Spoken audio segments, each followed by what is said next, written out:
Chers amis,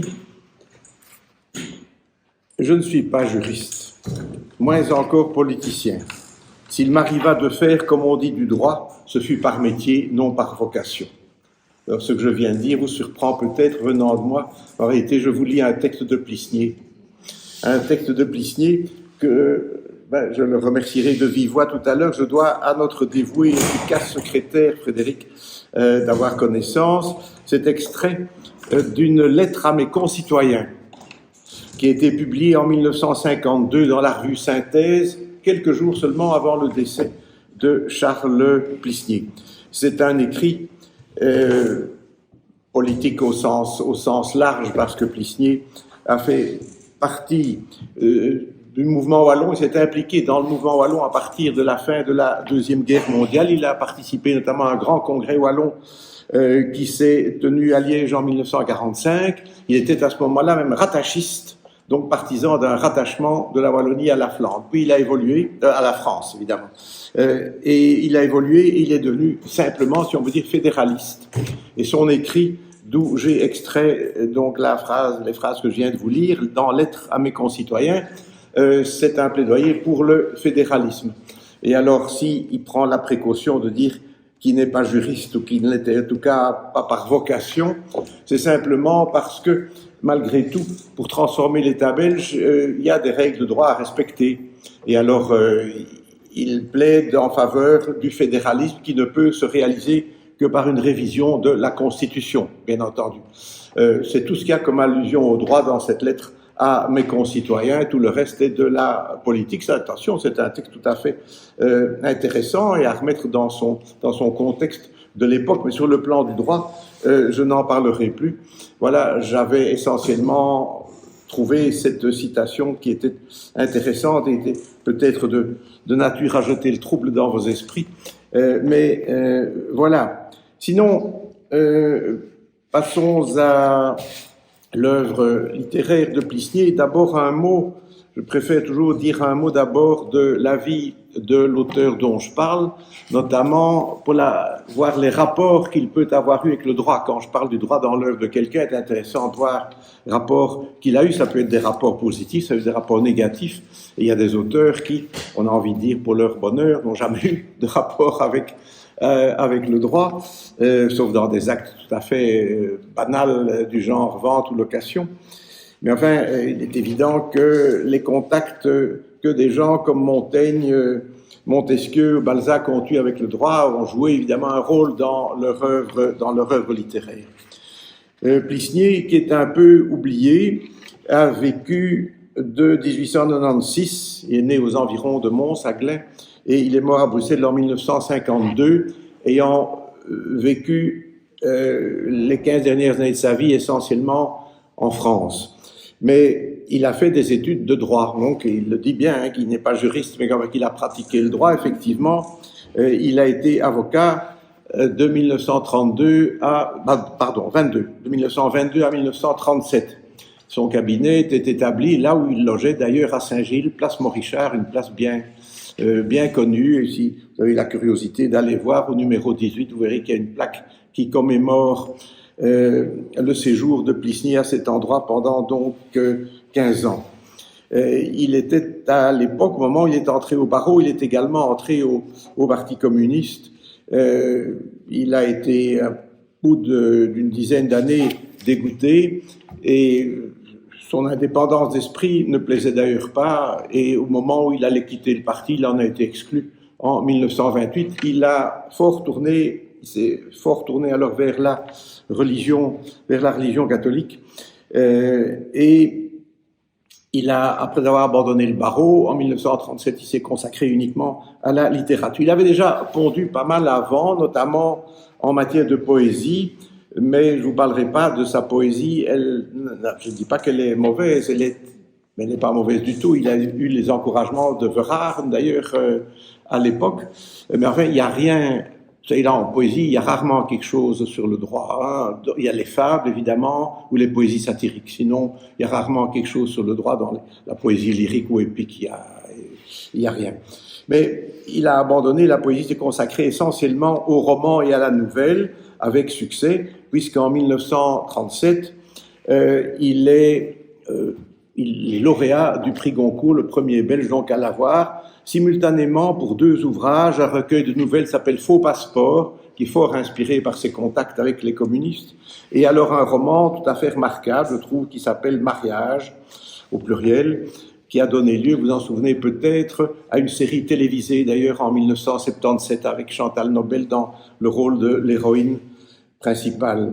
Mariage est un grand roman très, très balsacien, je dirais, dans lequel il y a des choses en rapport avec le droit, bien entendu. La même année, il est élu à l'Académie royale de langue et de littérature française de Belgique. Et alors, dans sa postérité, si je puis dire, il y a quand même, à l'heure actuelle, un prix Plisnier, qui est remis traditionnellement à un écrivain ennuyé. Il y a un prix Plisnier. Et je le tiens pour un grand romancier ici. Je n'ose pas dire, même en l'absence de Jean-Baptiste Barognan, que je le tiens pour plus grand que Simenon, parce que l'ombre de Barognan est menaçante, et lui tient, bien sûr, Simenon pour le plus grand, sur le plan de la quantité, c'est évidemment certain. Sur le plan de la qualité, j'aurais tendance à trouver Plisnier plus subtil à certains égards que Simenon. Ça n'engage que moi. Mais en tout cas, je le tiens pour un grand romancier, et je ne suis pas le seul. Il est malheureusement un peu oublié. Ça, c'est certain. De temps en temps, il y a des articles, notamment à la Revue Générale, qui le rappellent, mais il est certainement plus oublié que Simenon. Il y a aussi le décalage dans le temps, évidemment. Il est mort en 52. Simenon a continué à cet âge-là, il était plus jeune, bien sûr, continué à produire pendant des années et des années. Voilà, introduction donc au sujet de la vie et de la vie de Plisnier, de la place du droit dans sa vie. Bien, alors je vais diviser mon exposé en 2 selon un schéma, je dirais classique, mais qui ne m'est pas propre, hein, pas du tout. C'est les personnages d'abord, les thèmes ensuite. Étant entendu que les 2 notions se recoupent parfois, hein, bien sûr. Alors les personnages d'abord, il y a chez Plisnier des avocats, des magistrats, des notaires, même de temps en temps un greffier de tribunal. Les huissiers de justice, là, l'impression qu'il n'y en a guère. Le juriste d'entreprise non plus, ça, il est totalement ignoré de la littérature. Le juriste d'entreprise, c'est comme s'il n'existait pas. Et il y a bien sûr des juristes fonctionnaires, mais on les voit alors comme fonctionnaires sans beaucoup d'allusion à leur formation juridique, et il n'y en a pas de toute façon chez Plisnier non plus. Commençons donc par les avocats. Ça n'est pas du tout un jugement de valeur, mais ce sont les plus nombreux, certainement, chez Plisnier. Et alors, ce qui est amusant, c'est de voir que Plisnier se met lui-même en scène comme avocat, de façon assez anecdotique, dans un roman qui s'appelle La dernière journée. C'est le dernier roman d'un cycle meurtre dont je vous parlerai. Et donc, dans ce roman, un personnage rend visite à un avocat, évidemment, et on a changé de nom, il s'appelle Mermier. Et voici ce que ce personnage en dit. Mermier habitait dans le haut de Saint-Gilles, sur une place carrée plantée de tilleuls, une maison d'allure provinciale. Noël vit un homme de 40 ans, les cheveux rejetés en arrière agrandissaient encore son front immense, un nez mince en bec d'aigle, des yeux aigus et noirs, durcissait sa face colorée et mobile. C'est donc un autoportrait tout à fait réussi. Quand on voit, moi je n'ai évidemment pas, enfin j'aurais pu, j'avais déjà quelques années quand il est mort, j'aurais pu le connaître, je ne l'ai pas connu, mais quand on voit ses portraits, les photos, c'est évidemment très ressemblant. Quant à la place carrée plantée de tilleuls, aucun doute c'est cette place Morichard dont je vous parlais tout à l'heure. Et la ressemblance va d'ailleurs y compris dans le parcours. Mermier est lui aussi un ancien communiste qui est devenu catholique comme un syndicaliste qui apparaît dans le roman nous le dit. Il y a un autre avocat Mermier, ça c'est curieux, il n'a rien à voir avec celui-là, mais un autre avocat Mermier apparaît dans un roman, et là la ressemblance est encore plus grande parce que cet avocat est romancier. Donc vraiment, c'est un pastiche, un autopastiche. Mais il joue un rôle assez secondaire. reçoit le journal intime de l'héroïne d'un roman qui s'appelle Beauté des laides, qui est peut-être pas le meilleur, mais enfin, qui n'est pas sans intérêt quand même. Il reçoit ce roman, il le publie après le décès de l'autrice. Bien, alors les deux Mermier, c'est amusant de les voir parce qu'ils sont calqués sur Plisnier, mais ils ne jouent pas un rôle très important. Il y a par contre, dans le Cercle Meurtre, plusieurs avocats qui jouent des rôles plus importants. Alors, un mot sur ce cycle Meurtre, qui est tout un programme, surtout que c'est meurtre au pluriel, d'une façon inattendue d'ailleurs, parce que sur les 5 romans qui composent le cycle, il n'y a qu'un seul meurtre, qui est dans le premier, qui s'appelle Mort d'Isabelle, où un personnage tue sa femme. Nous verrons d'ailleurs l'intérêt sur le plan du droit d'ailleurs, parce que il la tue, mais c'est une euthanasie. Sa femme souffre d'un cancer vraiment en stade ultime. Elle lui demande d'ailleurs de mettre fin à ses souffrances et il le fait. Et il va d'ailleurs de lui-même se dénoncer. Suivent alors les ennuis que l'on peut imaginer. Parce qu'enfin, à l'époque, parce que ce roman date de 1939, à l'époque, l'euthanasie n'est évidemment pas reconnue, en tout cas ni en Belgique ni en France. Et bien sûr, ce que les jurys d'assises peuvent décider, ça c'est une autre question. Les jurys d'assises, vous savez, répondent oui ou non aux questions sur la culpabilité. Ils ne doivent pas motiver, enfin ils doivent motiver maintenant, mais enfin au départ, ils répondent oui ou non, et même quand les faits sont établis, reconnus, ils peuvent parfaitement acquitter quelqu'un pour des raisons, je dirais, d'opportunité. Il y a eu des cas célèbres dans le Hainaut au XIXe siècle. Il y avait quantité d'infanticides, étant donné la misère de la population, quantité d'infanticides, et les jurys du Hainaut acquittaient systématiquement, parce que sinon ils devaient prononcer la peine de mort, qui n'était pas exécutée, mais enfin n'empêche, ça faisait des années de prison. Donc, pour l'euthanasie, ça aurait été possible aussi, mais vous allez voir que les avocats vont intervenir essentiellement, l'un d'entre eux, pour tourner la difficulté, pour empêcher que l'on aille ni en assise, ni même au tribunal correctionnel. Effectivement, parce que l'auteur de ce meurtre a plusieurs frères, dont l'un est avocat. Hervé Hannequin est avocat dans une ville du nord de la France, on ne nous dit pas laquelle.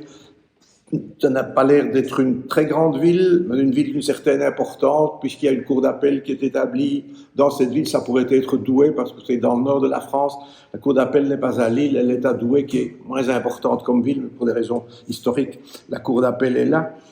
Donc, premier juriste qui joue un rôle important, c'est ce Hervé Hannequin, avocat au début de l'action. Il a 38 ans, il est déjà réputé, il est riche, il a une belle clientèle, il est extrêmement ambitieux et il vise le bâtonnat. Il est d'ailleurs très ennuyé parce que son frère vient de faire, parce qu'il est clair qu'un meurtrier dans la famille, même avec toutes les excuses liées aux circonstances de fait, ça compromet grandement sa candidature au bâtonnat. Et il va d'ailleurs avoir la bonne idée de postposer, d'attendre que l'affaire soit calmée. Je vous expliquerai comment elle se calme avant de poser sa candidature. Et il va d'ailleurs devenir bâtonnier. Il y a des intrigues extraordinaires qui sont décrites, non pas dans le premier roman, mais dans le deuxième du cycle, qui s'appelle Présence du Fils. Et il va arriver finalement à ce bâtonnat. Non sans peine, parce que c'est un homme qui est compétent, incontestablement, qui est zélé, qui a mauvais caractère, et qui est d'une sévérité reconnue, enfin estimée comme un peu trop forte, je dirais, trop poussée par ses confrères. Et beaucoup de confrères disent, mais non, il suffit dans la ville d'un procureur général. On n'a pas besoin d'un deuxième. C'est le procureur général est le chef du parquet de la cour d'appel et c'est traditionnellement quelqu'un qui brandit les foudres de la loi, qui n'est pas réputé pour sa générosité ou son indulgence. Bien, le Hervé Hannequin va donc attendre. Il va, dans ce roman, trouver une solution pour étouffer cette affaire qui fait évidemment grand bruit dans une famille bourgeoise. Un meurtre, bon, ça n'est quand même pas, hein, bon, ce n'est pas une ville énorme, tout le monde est au courant. Qu'est-ce qu'on va faire? Notamment, c'est sa grande préoccupation, il ne faut pas qu'il y ait un scandale qui retombe sur la famille. Alors, il a cette idée géniale de faire passer son frère pour fou. Bon, les faits sont là, hein, donc il n'est pas question de les nier, mais voilà, il donnait déjà des signes de déséquilibre, de bizarrerie.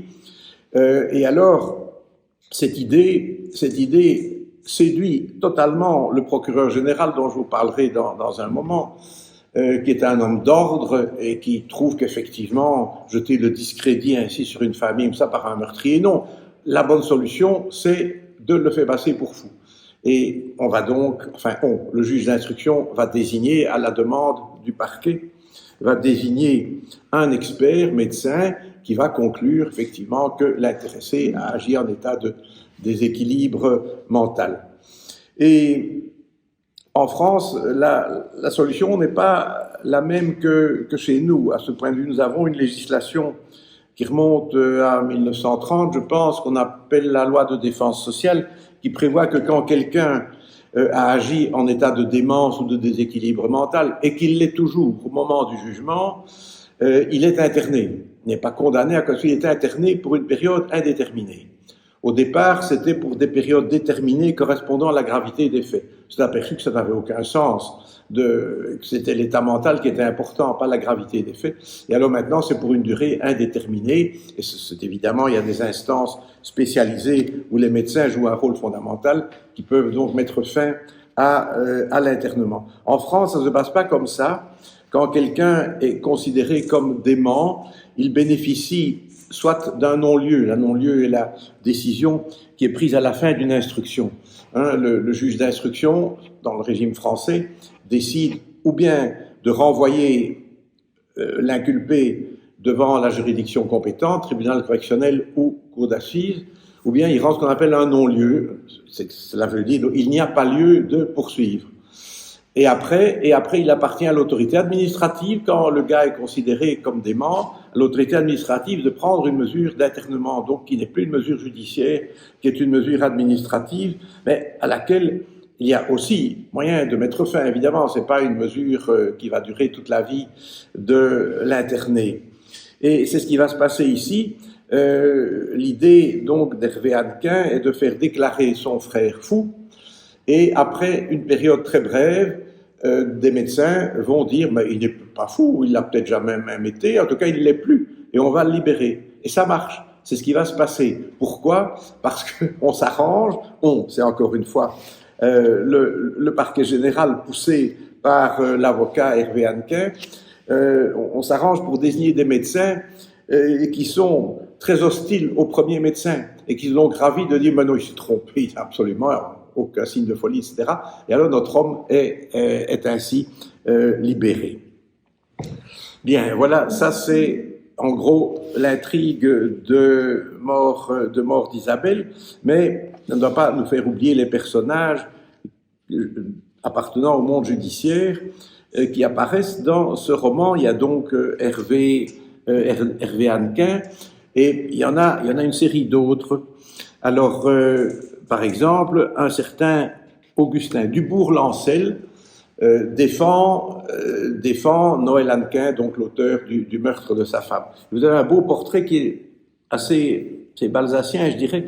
Je vous le lis. Je vous dis tout de suite, je lis beaucoup de choses, parce que il y a évidemment de la paresse, mais enfin, c'est aussi pour ne pas trahir, évidemment, la pensée de l'auteur et pour ne pas vous faire perdre des choses que je ne pourrais que paraphraser maladroitement, alors que c'est beaucoup mieux dit par l'auteur. Maître Augustin Dubourg-Lancel incarnait parfaitement les vertus de sa race dans un temps où les races s'en vont avec le reste.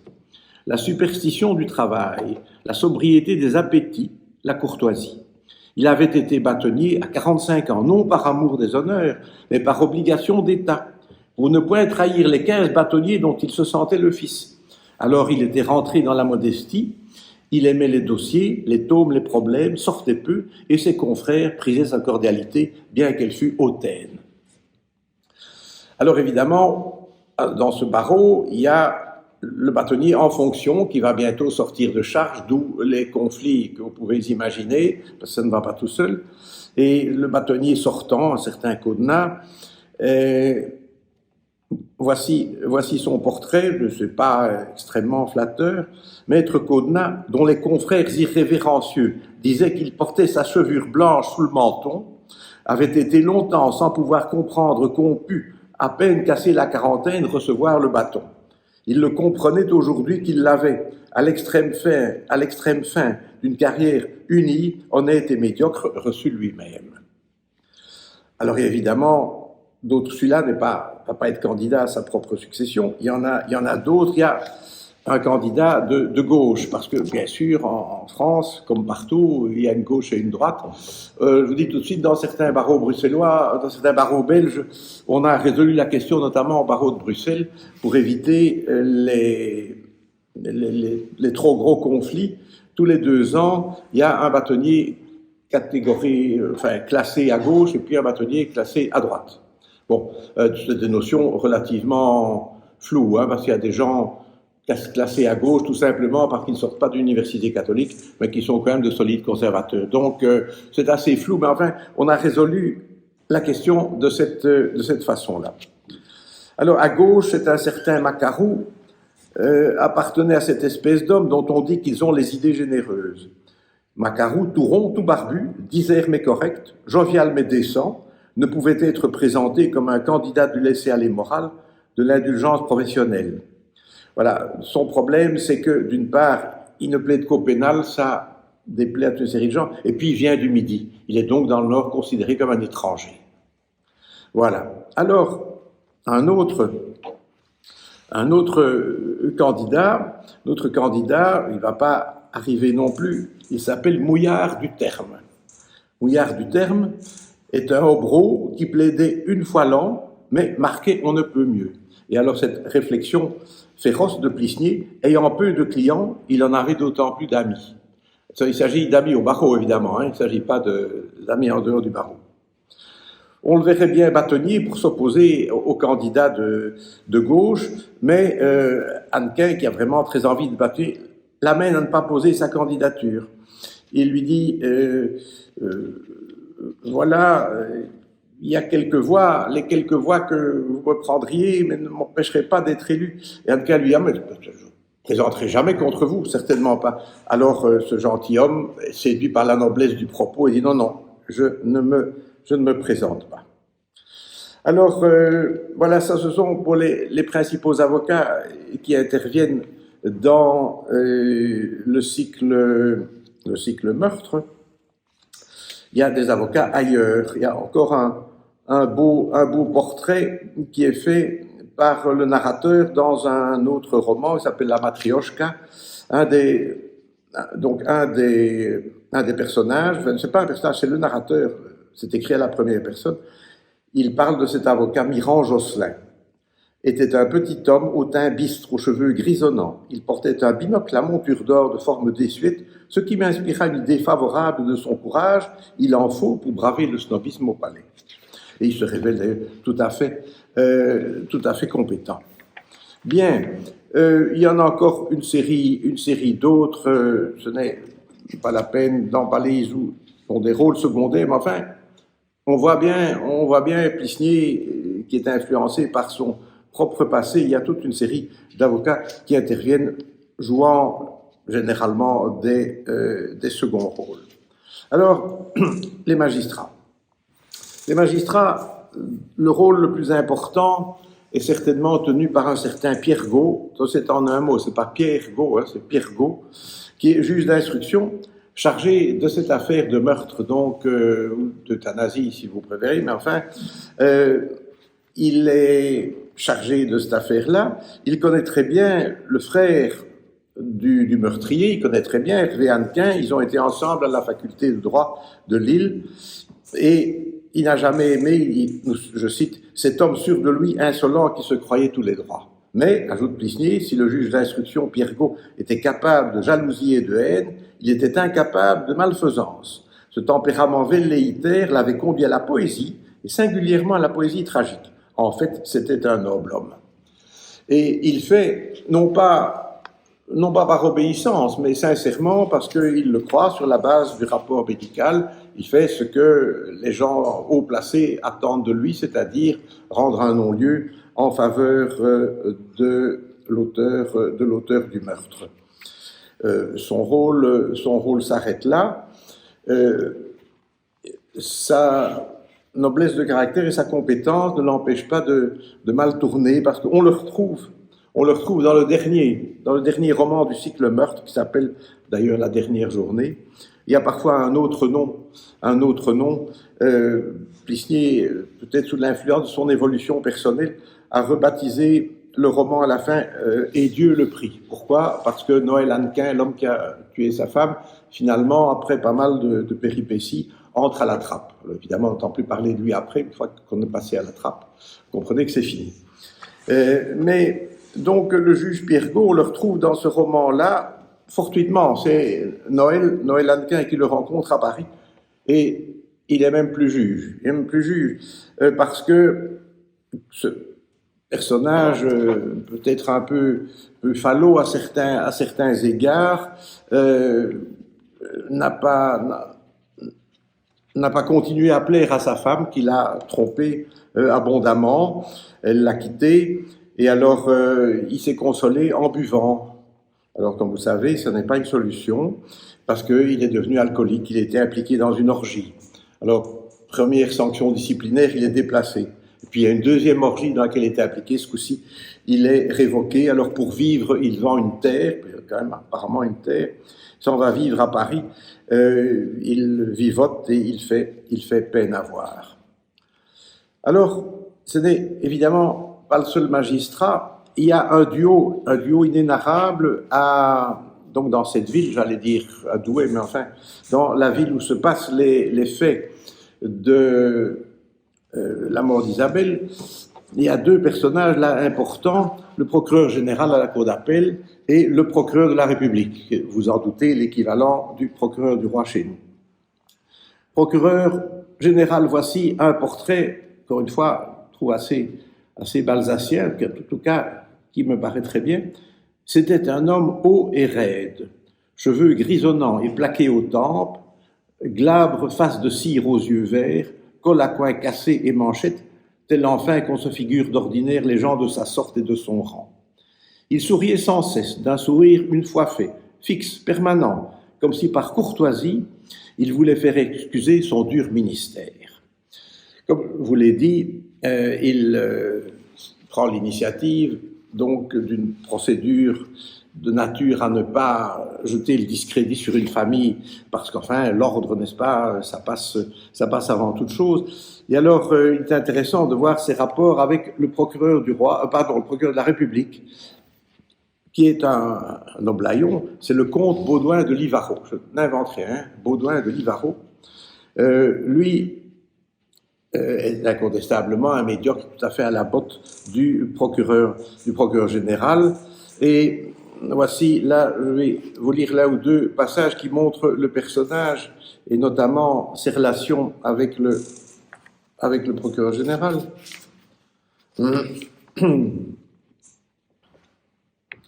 Voilà, à un certain moment, Monsieur de Livarot est dans son bureau et le téléphone sonne. Il saisit le récepteur avec irritation, mais aussitôt s'inclina avec grâce, car la voix qu'il entendait était celle de Monsieur le procureur général. Alors, le procureur général lui dit, dont il est question, on lui parle de l'affaire, de ce qu'on attend de lui. Il dit, Livarot, je n'ai pas d'autre instruction spéciale à vous donner, informez-moi heure par heure, ne craignez pas de me déranger. Monsieur de Livarot s'inclina à nouveau devant l'appareil. Et puis voici son portrait. Il descendait d'un croisé, compagnon de Philippe Auguste, d'un conseiller de Henri II et même d'un cardinal archevêque qui avait, avant l'état d'église, connu celui de mariage. De cette magnifique ascendance, il se réjouissait chaque jour. Elle suffisait à sa gloire.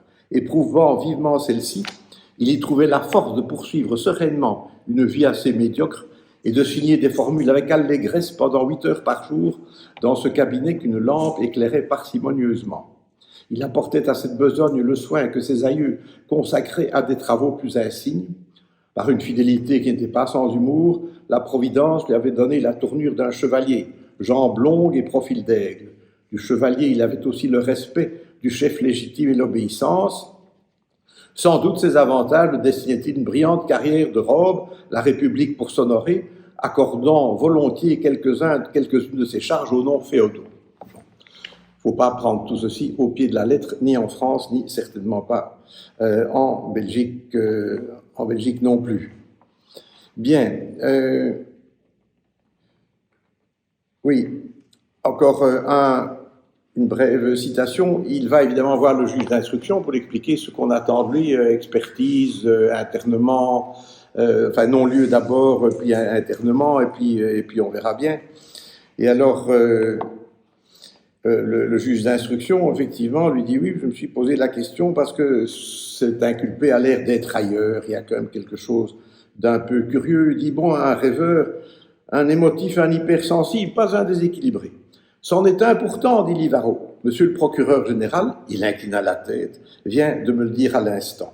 Il toucha le récepteur téléphonique comme si la voix de monsieur le procureur général s'y trouvait toujours présente. Vous voyez le personnage. Cela dit, cette soumission de certains membres du pouvoir judiciaire au procureur général n'est pas quelque chose de totalement inventé. En tout cas, il y a quelques années en Belgique, c'était encore fort comme ça.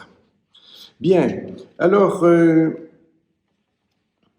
pour les magistrats, je crois que c'est l'essentiel. Il y a encore des juges d'instruction dans l'ensemble qui font bien leur métier. Il y a encore 4 juges d'instruction, indépendamment de Pierrego, 4 juges d'instruction qui interviennent, et ce sont des gens tout à fait compétents. Alors, avant de quitter le pouvoir judiciaire, un mot sur les greffiers. Les greffiers sont des gens maltraités, je dirais, par la littérature, parce que le greffier est un personnage fondamental. C'est un collaborateur un peu silencieux, un peu effacé du juge, mais qui d'abord accomplit des tâches tout à fait importantes, et en plus il finit, parce qu'il n'est généralement pas juriste, mais il finit souvent par connaître le droit, spécialement le droit pénal assez bien, et la procédure pénale aussi. Et il est classique que des greffiers évitent des boulettes parfois importantes à des juges, particulièrement quand ce sont des juges qui sont encore débutants. Donc, je vous dis, les greffiers sont rarement mis en scène en littérature. Il en est ainsi dans Plisnier. Chez Plisnier, dans le cycle meurtre, il y a le greffier, bien sûr, du juge Pierrego. Pierrego, il n'y a pas grand-chose, mais il a de la personnalité, c'est intéressant, parce que il s'étonne pendant tout un temps que le juge interroge l'inculpé sans parler de l'arme du crime, c'est quand même une chose importante dans un meurtre. Et puis alors, il est vraiment soulagé quand enfin le juge demande ce qu'il en est, quelle a été l'arme utilisée pour donner la mort à la femme de l'inculpé. Bien, alors, quelques mots sur les notaires. Sur les notaires, ils font partie du pouvoir judiciaire, ils font partie du monde juridique en général. Je sais bien qu'on les fait parfois participer plutôt au monde des affaires, chez Balzac notamment, on considère plutôt comme lié au monde des affaires qu'au monde du droit, ou en tout cas qu'à la justice, peu importe. Alors, il y a quelques notaires. Le premier, c'est intéressant, c'est dans un autre cycle, dans le cycle Mère, qui est un cycle en 3 volumes, écrit par Plisnier au lendemain de la Deuxième Guerre mondiale. Et apparaît ainsi un premier notaire à Choisy-le-Sec. Ne cherchez pas sur une carte, Choisy-le-Sec. Le notaire s'appelle Taïmou. Et ce qui est intéressant, c'est qu'on ne le voit pas, parce qu'au moment où on en parle, il est déjà mort, mais en une phrase, si je puis dire, il est exécuté, il s'est logé une balle dans la tête, le canton préalablement ruiné par ses soins. Bon, un autre est moins dangereux, maître Gottschwar, notaire de la famille autour de laquelle tourne le cycle Mère. C'est intéressant, il est chargé de la liquidation de la succession d'une dame appartenant donc à cette famille qui est une famille riche incontestablement, et cette succession traîne.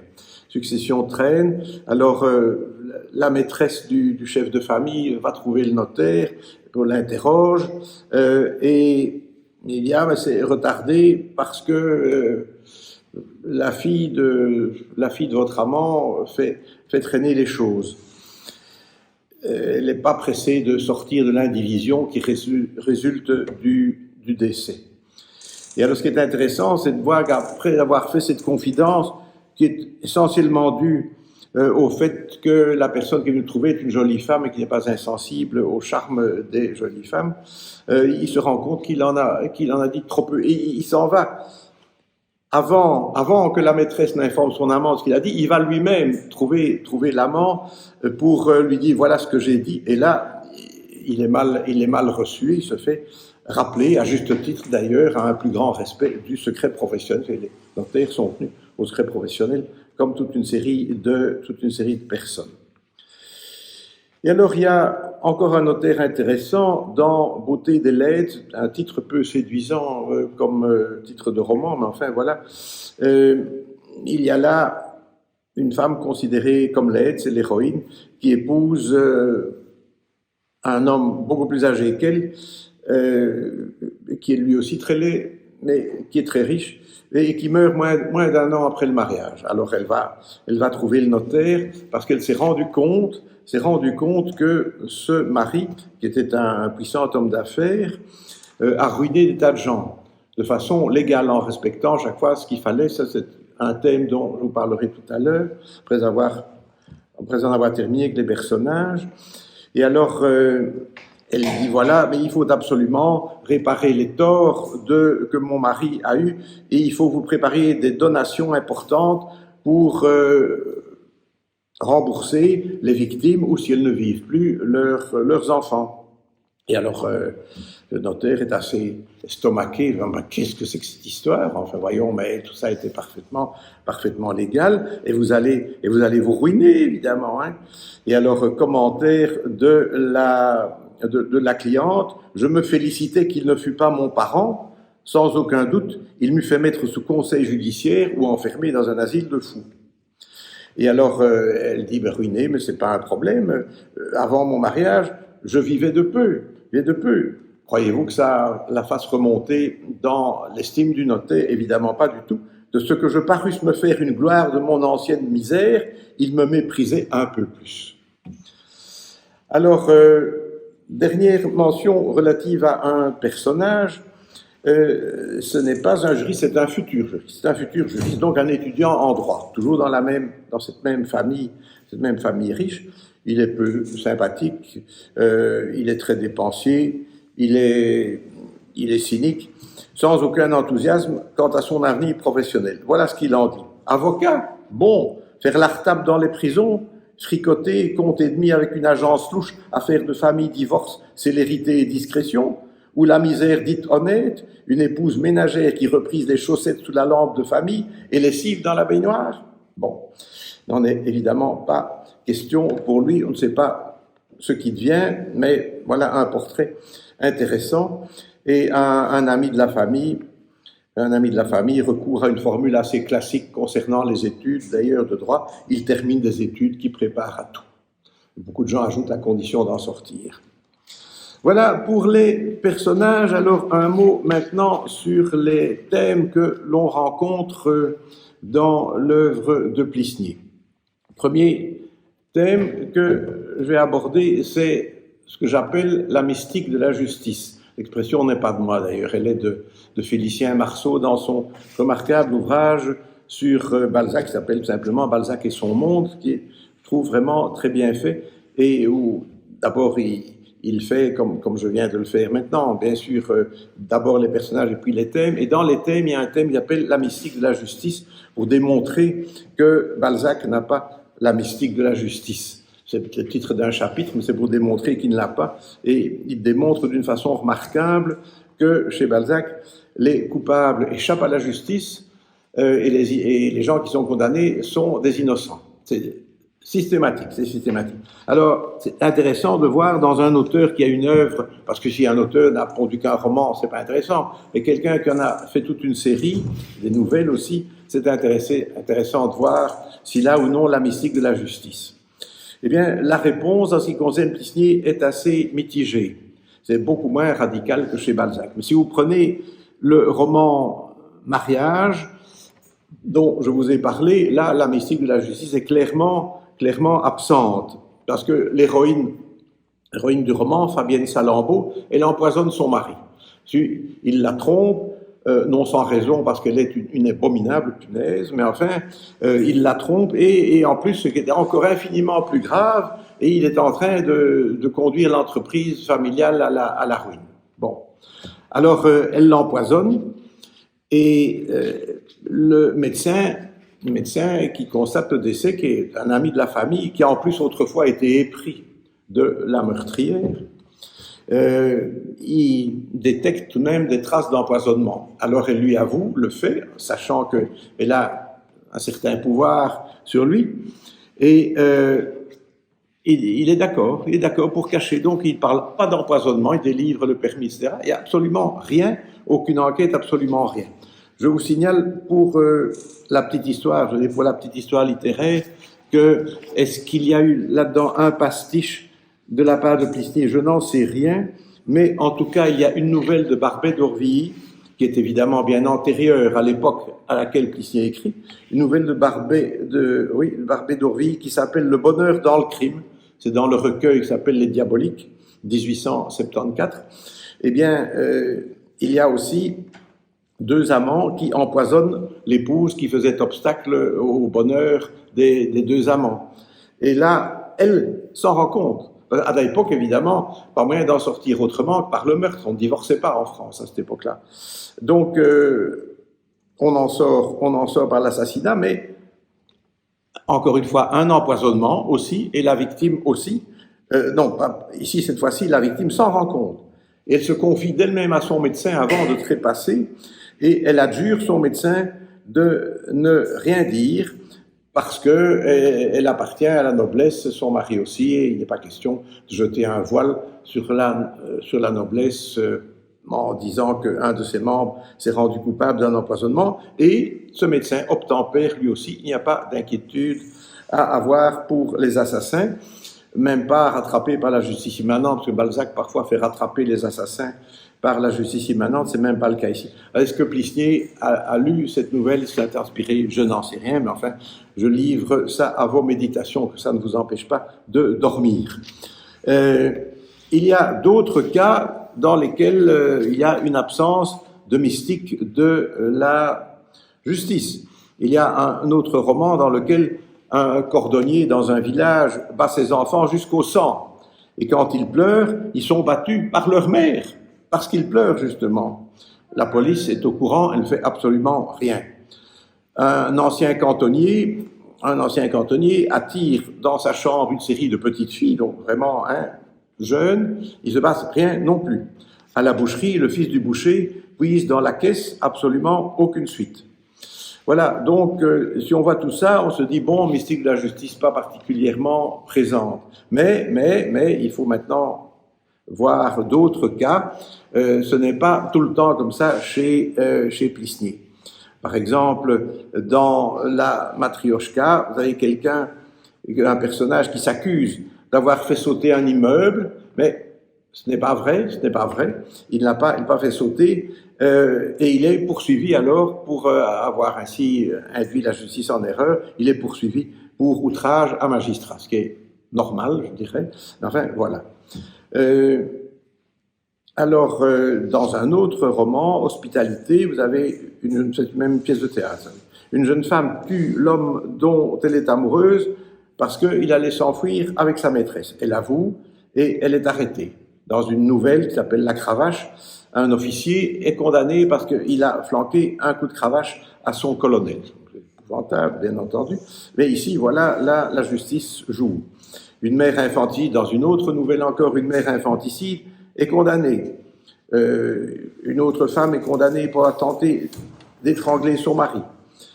Et dans une nouvelle qui s'appelle Croix de Vénus, une ancienne prostituée se dénonce parce qu'elle a recouru plusieurs fois à l'avortement. Elle est arrêtée. On la retrouve libre plus tard, mais on ne nous dit pas pourquoi. Je ne sais pas si c'est parce qu'elle a été considérée comme démente et comme dans la mort d'Isabelle, libérée après un bref internement, on n'en sait rien.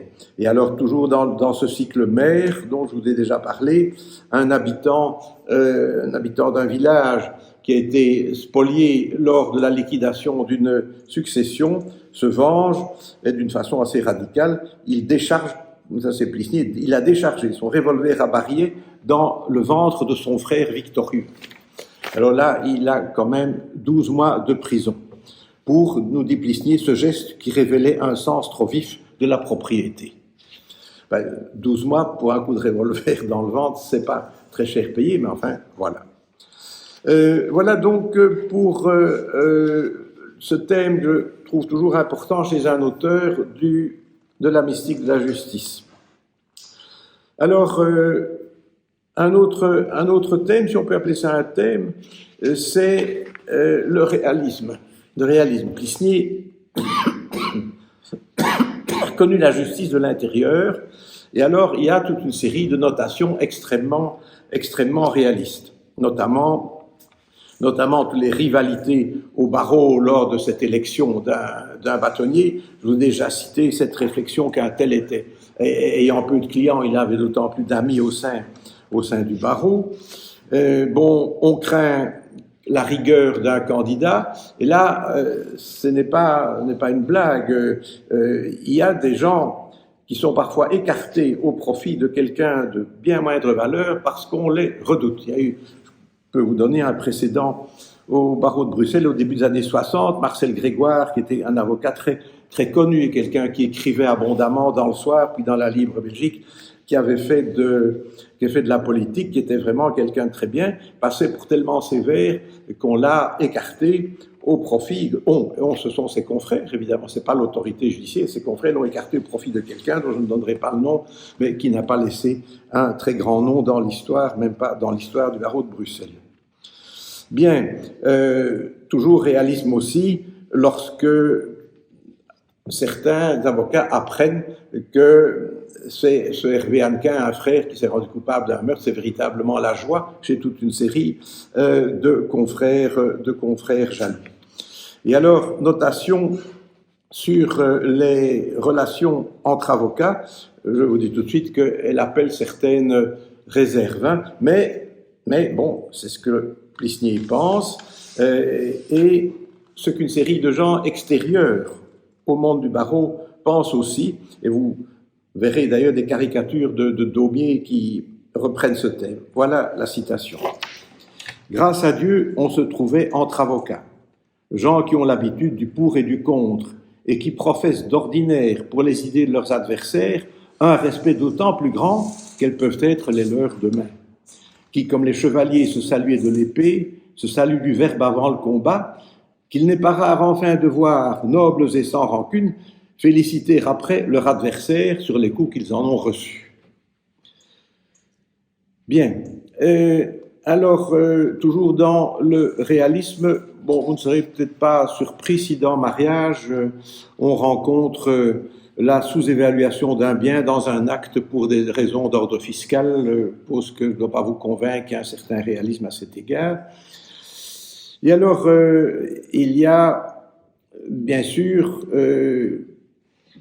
toute une série de petites notations. Il y a des interrogatoires, là, je ne vais pas vous les lire, il y a des interrogatoires, c'est beaucoup trop long d'interrogatoires, par un juge d'instruction, interrogatoire soit d'un témoin, soit d'un suspect, bien sûr, ou un entretien d'un avocat avec son client. Il y a là un grand réalisme de la part de Plisnier pour de petites choses, par exemple, voilà, réalisme également dans l'absence de scrupules d'un politicien local, il conseille à Hervé Hannequin d'aller voir le juge d'instruction. Or, pourquoi aller voir le juge d'instruction? Hervé Hannequin n'est pas l'avocat de son frère, il ne pourrait pas d'ailleurs déontologiquement. Voilà, il le conseille d'aller le voir. parce que c'est un politicien qui n'a pas toujours les scrupules que des membres du barreau ont. Bien, acquittement aussi, c'est aussi réalisme quand on connaît les acquittements qu'il y avait souvent aux assises en France pour les meurtres, les crimes dits passionnels, parce qu'une jeune femme a tué son amant, que c'est une épouvantable canaille, parce qu'elle l'a surpris dans les bras de sa fille à elle bien sûr, hein, et qui avait entre 15 et 16 ans. Bon, et alors, elle a avoué le meurtre, eh bien, elle est acquittée par un jury français. C'est le genre de choses qui était certainement assez classique. Alors, encore une question qui est abordée par Plisnier. Qu'est-ce qui fait la honte, le crime ou l'échafaud? Alors nous connaissons tous la réponse, c'est évidemment, et nous mettons ça la main sur le cœur, c'est évidemment le crime. Dans la pratique, c'est évidemment l'échafaud. Il faut être réaliste, c'est ce que les gens pensent, et Plisnier nous le confirme dans une nouvelle qui s'appelle Une voix d'or. La cousine du narrateur parle d'un banquier véreux qui s'est suicidé. Citation, « En mourant, il éteignait l'action publique. L'affaire devenait une simple faillite, ou à peu près.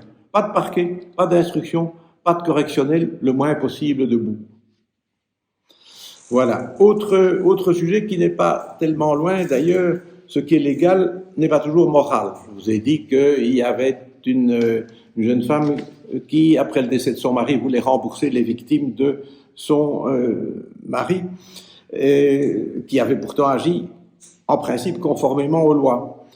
Un aspect de la profession de marchand de biens, je cite de nouveau, consiste à informer les ignorants sur les moyens d'utiliser la loi à des fins particulières et de la tourner aux besoins. Ce n'est pas qu'on capte plus d'héritage, mais on le fait dans les règles, code en main. Et là, je ne résiste pas au plaisir de vous citer un extrait je cite de mémoire, mais d'un bouquin qui n'a rien à voir avec Plisnier. Je ne sais pas si vous l'avez lu, mais si vous ne l'avez pas lu, il faut lire, ça s'appelle Les Carnets du Roi. C'est un pamphlet anonyme écrit vraisemblablement par Paul Gérardi à la fin du règne de Léopold II et qui se présente comme étant écrit par Léopold II, Les Carnets du Roi. Il y a notamment un chapitre où il parle de la justice, où il dit on croit généralement que le vol est toujours puni. C'est une grave erreur, il dit. Seulement, il n'est permis de voler qu'en grand. Les petits vols sont sévèrement punis. Alors, pour certaines réflexions sur les règles de droit, il y en a assez peu. D'abord, sur le droit en général, je n'en ai pas trouvé. Sur les règles de droit, il y a un bref passage dans le cycle mère sur le divorce, parce que il y a un personnage qui parle du divorce. À ce moment-là, il existe en France, il a été rétabli. Il est absent pendant à peu près tout le 19e siècle, il est rétabli en 1884, et dit ceci: « Ce que l'homme seul a fait, il peut le défaire. Le mariage civil est un contrat comme un autre, mais je me révolte à la pensée qu'on puisse violer un sacrement. » Donc un jugement assez nuancé.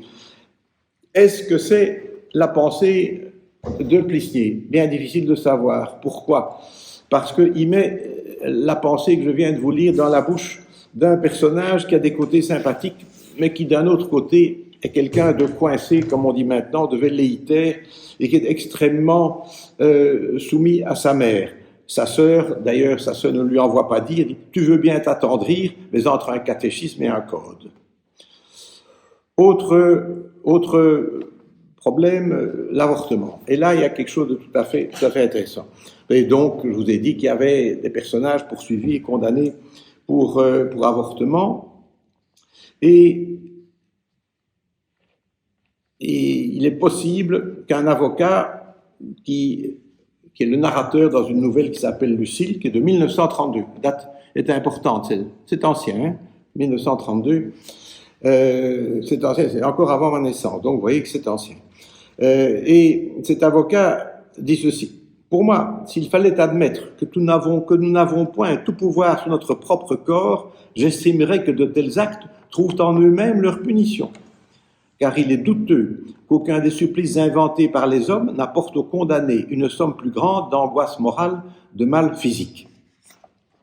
Et la suite de la nouvelle montre toutes les tergiversations qu'il y a toujours eu en France et en Belgique aussi d'ailleurs en matière de poursuite, en matière d'avortement. Maintenant, il a été légalisé en France au début du règne, si je puis dire, de Giscard d'Estaing, en Belgique un peu plus tard, en 1990, enfin dépénalisé, pas entièrement, mais enfin assez largement. Et alors, voici toujours ce que dit l'avocat parlant à sa cliente. Je lui représentais que d'ordinaire, on se montre assez indulgent en ces matières, que ce n'est point l'usage des parquets de jeter en prison avant jugement celles qui ont recouru aux soins d'un avorteur, qu'apparemment elle était victime d'un hasard malheureux, que sans doute inquiet d'une pratique chaque jour plus répandue, on avait voulu pour frapper l'opinion faire un exemple et poursuivre en même temps le docteur N et l'une de ses clientes dont le nom comptait. Et en 1932, c'est une préscience extraordinaire, si c'est ce qui se passe en 1973 en Belgique dans l'affaire Peirce, où après des années d'inaction, tout à coup le parquet général de Liège se fâche et envoie un médecin en détention préventive pendant plusieurs semaines, je crois effectivement pour frapper l'opinion, faire un exemple comme le dit Plisnier. Voilà, encore un bref mot sur l'euthanasie. Là, vous avez bien vu que les sentiments de Plisnier vont clairement à une évolution de la législation admettant l'euthanasie. Il est clair qu'il est à côté du personnage qui tue sa femme, qui met fin, disons, aux souffrances de sa femme à un moment où il n'y a plus rien d'autre à faire et où apparemment la notion de soins palliatifs n'était guère répandue. Un dernier mot sur le langage juridique. Il est intéressant de voir que Plisnier, évidemment, qui connaît le langage juridique, il vous dit peut-être qu'il ne se sent pas juriste, enfin, il a pratiqué le droit, était avocat pendant 15 ans. Plisnier recourt souvent aux termes juridiques, même quand ce ne sont pas des juristes qui s'expriment, parce que c'est un juriste évidemment tout à fait normal, mais quand ce ne sont pas des juristes qui s'expriment. Il dit, par exemple, une fille est née 4 mois après le mariage de ses parents, je cite, c'est-à-dire pour parler comme un avoué in tempore suspecto. Bon, un autre personnage, une jeune femme, après la mort de sa mère, revoit son amant, elle n'avait plus vu depuis un certain temps. Citation, elle avait délibéré 40 jours comme après un inventaire. Dans un testament, un autre personnage, qui n'est pas une juriste non plus, fait un testament sans aucune intervention, notamment intervention d'un notaire, et elle lègue ses biens à sa fille sans réserve aucune. C'est une expression qui sent le praticien, et il y en a encore toute une série, bien sûr. Je vous en fais grâce parce que je crois qu'il y a 1 heure que je parle, donc ça me paraît un temps raisonnable. Est-ce qu'on peut tout de même tirer une conclusion ? Mais pas énormément, me semble-t-il. On sent évidemment que l'œuvre de Plisnier est celle d'un juriste qui n'est pas seulement la formation de juriste, mais qui a pratiqué pendant longtemps. Ça se sent. Il ne nous livre pas sa pensée sur le droit et sur des règles particulières, il ne fait qu'assez peu. Il est significatif d'ailleurs que ces règles relèvent pour le divorce du droit des personnes et pour le surplus du droit pénal. Ce sont les 2 branches du droit auxquelles le citoyen lambda, si je puis dire, a le plus généralement affaire. C'est assez significatif. On ne vous parle pas de la stipulation pour autrui, de responsabilité civile, de contrats ou de contrats commerciaux. Quant aux hommes, au sens général d'être humain, bien entendu, personnages de la justice, je crois qu'on peut utiliser homme parce qu'à l'époque, il y avait évidemment des femmes au barreau, personne. Plisnier ne nous en montre pas, les femmes magistrats, il n'y en avait pas, tout simplement. Donc ce sont des hommes. Et alors là, bien sûr, le tableau est loin d'être noir, parce que vous savez, beaucoup d'auteurs noircissent volontiers les avocats et les magistrats. Ici, il ne les noircit pas, je crois qu'il se rallie à cette belle formule que je trouve, qu'on trouve dans une pièce de Musset, qui est tout simplement que l'honnêteté ne se perd ni ne se gagne sous aucun habit. Voilà, merci de votre attention. Merci.